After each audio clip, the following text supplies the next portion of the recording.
Hi folks, this is a short review of the Sangean WR-5, which is a wood cabinet AM/FM radio with included iPod dock, auxiliary in. I've had this unit for about a year and a half. I've been very happy with it. I use it here in my kitchen.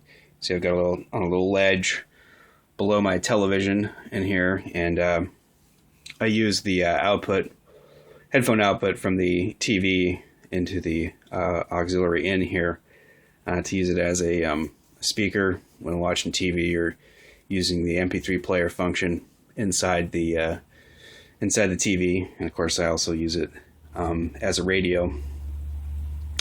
We'll take a look at the body here of it.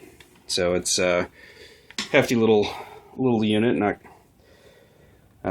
quite as heavy as the solid state electronics from the 60s that it's sort of designed to look like, but it's got a few pounds. So yeah, definitely real wood, nice wood or walnut veneer on the outside. This gray plastic's a little bit cheap looking. It's on the front and on the top. Fabric covers on the front speakers. Of course, being in the kitchen, it caught a little something there at some point, but overall it's held up pretty good in here. So on the back, battery compartment, power plug, uses a AC brick that plugs into the wall, which keeps the size of the radio down. Headphone jack on the back, which if you're going to listen with headphones is a little inconvenient. But line out for recording radio, aux in, like I was saying, they hook up my TV to. You have your AM antenna there. It does come with a loop AM antenna, which I don't have hooked up in here, but I'll get to that later. And then for FM, it uses a telescoping antenna that is attached. If you're good with wiring, you could probably pull this off and hook up an external antenna. Probably wouldn't be that hard, but I do wish it came with a external antenna as an option. I think that'd be nice. On the bottom here, we have the passive bass speaker, which is one of the strong points of this unit. One of the things that makes it gives it such a great sound. And then there's little rubber feet that hold it off the counter, give it some space.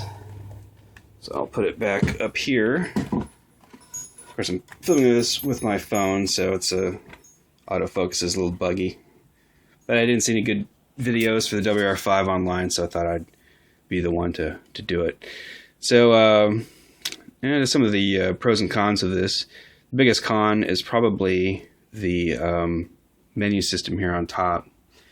So you have your buttons for your presets. These are control your alarms. This is kind of like your general setup button here in the menu. You can also control the iPod from these buttons and with this wheel, or when you have it plugged in, you can just use it to use the controls on the front of the iPod to select your song or whatever. So these wheels though are kind of cheap, and they hop around a lot. I'll show you here. If you're using it real carefully, one at a time, you can turn up and down the volume. If you want to be quick about it though, it hops around sometimes really wildly. Like I've had it jump like 10 volume clicks in just one short turn. I think knobs are a little bit better built. Wheels, I think, would be a plus. What I do is that it does come with this remote control. I use that almost exclusively to control it.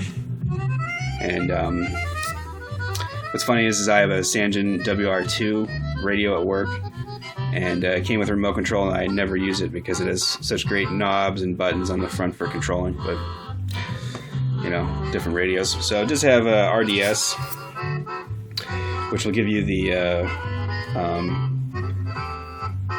information about the station you're listening to and to the songs that are playing. I think it's a cool feature. You can turn it off if you want in the menu. One thing that's interesting about this is there's no separate bass and treble controls like there is on a lot of Sangean radios and a lot of table radios. There's just a loudness and like a 3D sound that you can turn on and off.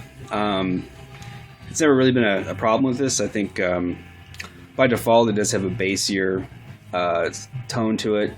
If you like to listen to a lot of talk radio, if you listen to classical music, I think a radio like the WR-2 that has the single larger speaker is going to be more pleasing to you. If you like to listen to a broader range of music, or if you like to have like a real true stereo sound, then this is definitely a better choice. It fills the room really well sound-wise. You can crank it up, and it does well. Can't quite have a dance party. I did have it in my living room for a while, and I wound up getting a bookshelf stereo system just for when I really wanted to crank it up. But you know, for your study, for your office, whatever, it's certainly fine. And if you want to feel the music, you can definitely turn it up. Reception-wise, as a radio, I'd say it's decent.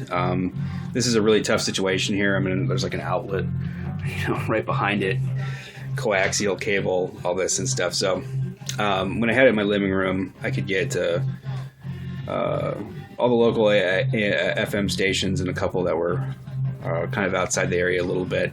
We have a pretty full spectrum here. I'm in Seattle, and it's a tough city for radio signals because of all the hills. AM was okay. I had the loop hooked up a bit, but honestly, when I'm listening to AM stations, which there's only a couple, when I'm in the kitchen here, I use a small Sony handheld because it doesn't have to deal with all the interference from the TV and everything else.